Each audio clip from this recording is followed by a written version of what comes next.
जय गुरुदेव। और दोस्तों, आज मैं आपको जो मेन और मुख्य पॉइंट जो आपको बताने वाला हूं, वो शायद ही किसी ने आपको आज तक बताया होगा। देखिए, साधना और ध्यान, ज्यादातर लोग पूजा पाठ करते हैं, लेकिन साधना और ध्यान थोड़े कम लोग करते हैं। अब बहुत से जो साधना करते हैं लोग और जो ध्यान भी करते हैं, तो उन्होंने एक मुख्य जो परेशानी है अपनी, वो बताई कि जी हमारा ध्यान नहीं लगता, और साधना और ध्यान के दौरान जो है मन भटकता है। तो आज मैं आपसे इसी विषय पर बात करूंगा। देखिए, साधना के दौरान मन भटकना एक स्वाभाविक क्रिया है, लेकिन अक्सर लोग क्या करते हैं और क्या समझते हैं कि इसे या तो कमी, अपनी कमी, या फिर पाप की तरह देखा जाता है। भाई, आज जो मैं आपको बता रहा हूं ना, वो पूरा वीडियो इसी टॉपिक पर है, और कोई ज्यादा बड़ी वीडियो नहीं होगी, छोटी ही वीडियो होगी। इसके कुछ 5 या 6 मुख्य कारण होते हैं, लेकिन आज मैं आपको वही घिसा पिटा राग नहीं समझाऊंगा कि जो और आपने दूसरे यूट्यूबर्स पे वहां पर देखा है कि भाई वो एक वही घिसा पिटा राग अपना सब बता दिया कि जी ये तो पाप की वजह से होता है, ऐसा होता है, वैसा होता है।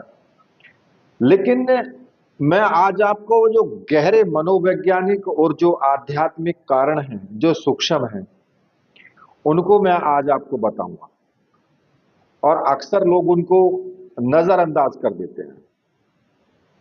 देखिए, क्या साधना जो होती है वो इतनी छोटी होती है कि हम किसी भी चीज से हार मान करके बैठ जाएं? नहीं, हार नहीं माननी है।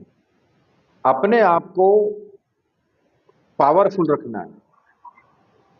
साधना में बैठते ही आपके मन में अचानक से क्या आएगा कि दुकान, पुराना झगड़ा, या कोई अनसुलझी बात याद आ जाती है। और लोग इसे कहते हैं कि भाई मन चंचल है, इसे वश में करो।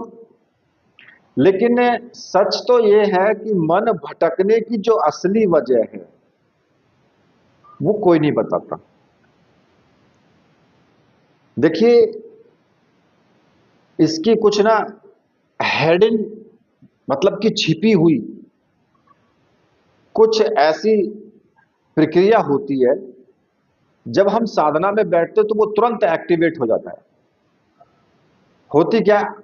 नंबर 1 कारण मैं आपको बताता हूं। देखिए, होता क्या है कि हम दिन भर कई तरह की भावनाओं में, जैसे कि गुस्सा, डर, इच्छाएं हो गई हमारी, या फिर तनाव है, उसको हम दबाते रहते हैं।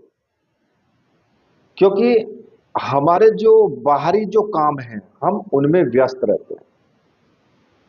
और साधना में क्या होता है कि जब आप बैठते हैं तो जो बाहरी शोर शराबा है वो बिल्कुल एकदम बंद हो जाता है, और मन का जो ढक्कन है वो खुल जाता है।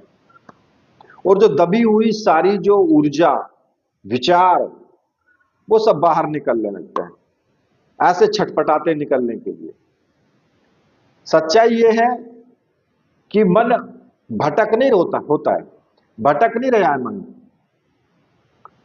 वो जो है अपना जो जमा हुआ जो कचरा है, जमा हुआ जो कचरा है ना अंदर, वो बाहर निकल रहा है। क्योंकि उस बोतल का ढक्कन खुल गया जिसमें गंदगी भरी हुई रखी है। दूसरा कारण होता है अहंकार, यानी कि ईगो का जो अस्तित्व है उसका खतरा। ये बहुत गहरा रहस्य है। ये मन और अहंकार तभी तक जीवित रहते हैं जब तक विचार रहते हैं। और साधना का अर्थ क्या है? विचारों का अंत। बिल्कुल एकदम शांति। अब मन की चाल क्या होती है कि जैसे ही आप गहरे ध्यान में उतरने लगते हो, मन को अपना अस्तित्व जो है ना, वो खतरे में दिखाई देने लगता है। इसलिए वो आपको साधना से हटाने के लिए सबसे ज्यादा इमोशनल, डरावने या अजीब विचार फेंकने शुरू कर देता है बाहर, ताकि आपका ध्यान भटक जाए और मन बचा रहे। तीसरा कारण होता है प्राण ऊर्जा का अनियंत्रित होना। देखिए, सूक्ष्म शरीर का नियम है कि जहां प्राण ऊर्जा होगी वहीं विचार होंगे। अगर आप सांस लेने का जो पैटर्न है, उथली सांस, गलत है क्या? या शरीर में जो प्राण का प्रवाह है वो अस्त व्यस्त है, तो मन कभी भी स्थिर नहीं हो सकता है। अगर आपका जो है ना सांस लेने का जो तरीका है उथल पुथल है, वो जल्दी जल्दी तेजी के साथ आ रही है, या फिर अंदर से कुछ विचार बाहर निकल रहे हैं, तो ये अगर आप सोचें ऐसे में कि ध्यान लग जाए तो नहीं लगेगा। विचार केवल दिमाग का खेल नहीं है, आपकी सांसों का और जो प्राणों की जो ऊर्जा है उससे जुड़ी हुई होती है। नंबर चौथा आता है सूक्ष्म संस्कार है हमारे, कुछ मेमोरी से संबंधित होते हैं। देखिए, जिन्हें हम बेवजह के विचार कहते हैं, वे केवल इस जन्म के नहीं हैं, बल्कि हमारे गहरे संस्कार होते हैं। वो कई कई जन्मों के होते हैं, कोई एक जन्म के नहीं होते। वो जो कि हमारे जो अवचेतन मन है उसके अंदर सारी जितनी भी मेमोरी है सब फीड होती है वहीं पर। जब साधना में जो आंतरिक ऊर्जा अंदर से जगती है, तो इन गहराइयों में छिपे संस्कारों को वो खंगालती है, एक एक करके खंगालती है। और ये बिल्कुल वैसा ही होता है जैसा कि बंद कमरे में झाड़ू लगाने पर धूल उड़ती है। मन का भटकना दरअसल आंतरिक सफाई की प्रक्रिया है, अगर मन भटकता है तो। और पांचवा कारण होता है जबरदस्ती हमारी रोकने की जिद। भाई देखो, जब हम मन से लड़ते हैं तो मन के मुताबिक जिस चीज का आप विरोध करोगे वो और बढ़ेगी। यानी आप विचारों को रोकने की कोशिश करोगे, आपका मन भाग रहा है इधर उधर, आप ध्यान लगाने की कोशिश करते हो, नहीं लगता है, कभी कोई विचार आएगा, कभी कोई विचार आएगा। तुम कोशिश करोगे वहां से हटाकर एक जगह लाने की, लेकिन नहीं होगा, फिर भाग जाएगा। वो इतना चंचल होता है, फिर भाग जाएगा वहां से।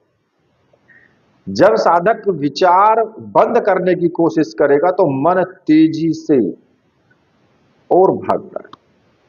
मन को रोकना नहीं है तुम्हें, बल्कि आपको केवल साक्षी रह करके देखते रहना है। क्या हो रहा है क्या नहीं हो रहा है वो सब देखते रहो, बस करना कुछ नहीं है। ठीक है? देखिए, विचारों से अपने से आपको लड़ना नहीं है। अब ये जो मन है, मन भटकता है, तो इस क्या हम करें ऐसा कि मन ना भटके और वो चीज ना हो। देखिए, विचारों से बिल्कुल आपको लड़ना नहीं है। विचारों को बादलों की तरह आप देखें, बस उनको देखते रहो, करना कुछ नहीं है। आ रहे हैं आने दो, जा रहे हैं जाने दो, उन पर कोई भी प्रतिक्रिया तुम्हें नहीं करनी है। आप सोचो कि मैं मन लगाने की या ध्यान लगाने की एक जगह कोशिश करूं, मत लगाओ। केवल आंख बंद करके मंत्र जाप करते रहो, और जो मन में विचार आ रहा है आने दो। ठीक है? नंबर 2, जब भी आप साधना करें, ध्यान करें, उससे पहले प्राणायाम करें।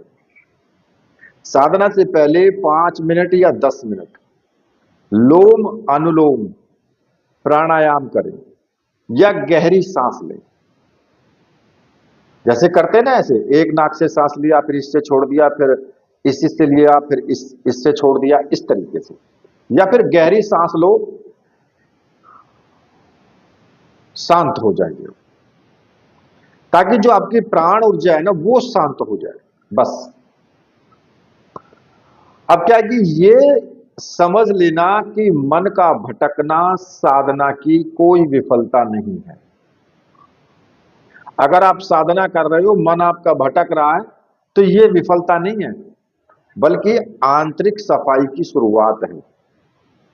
अंदर जो मैल भरा है ना, जो गंदगी जमा है, उसकी शुरुआत है ये, उसकी सफाई हो रही है।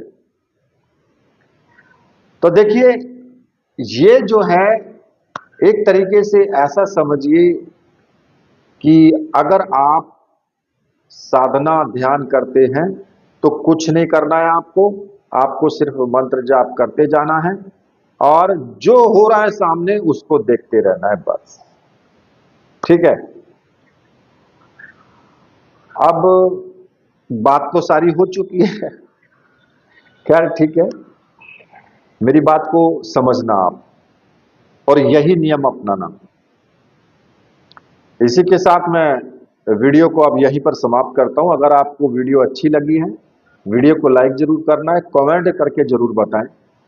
और देखिए, जिनको वीडियो अच्छी नहीं लगती है वो वीडियो से दूर रहें। वीडियो को शेयर भी करें, चैनल को सब्सक्राइब करें, फॉलो करें हमें इंस्टाग्राम पर भी और फेसबुक पर भी। अब मेरे साथ आप बोलिए, बोलिए वीर बजरंग बली हनुमान जी महाराज की जय। बोलिए मेरे परमहंस गुरुदेव की जय।